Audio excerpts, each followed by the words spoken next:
தமிழக கர்நாடக எல்லை பகுதியான காரப்பள்ளம் பகுதியில் வனத்திலிருந்து வெளியேறி செக் போஸ்டில் நின்றிருந்த பேருந்தை நோக்கி காட்டு யானை வந்துள்ளது. பதற்றப்படாமல் யானையிடம் போய் வரேன் அண்ணா என்று சொல்லிவிட்டு யானை கடந்து சென்றதும் பேருந்தை ஓட்டுநர் இயக்கியுள்ளார்.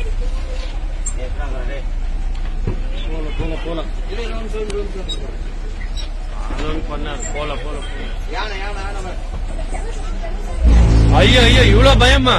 ஒண்ணு பண்ணாது விடுங்க, ஃப்ரெண்டு தான். வா லெஃப்ட் வானா அது பாடுக்காது போய் வாங்க. நீ பாய்ண்ணா, டாட்டா பாய், அவ்வளவுதான்.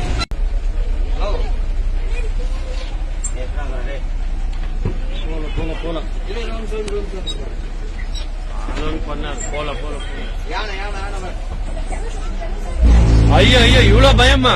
ஒண்ணு பண்ணாது விடுங்க, ஃப்ரெண்டு தான். வா லெஃப்ட் வானா அது பாடுக்காது போய் வாங்க. நீ பாய்ண்ணா, டாட்டா பாய், அவ்வளவுதான்.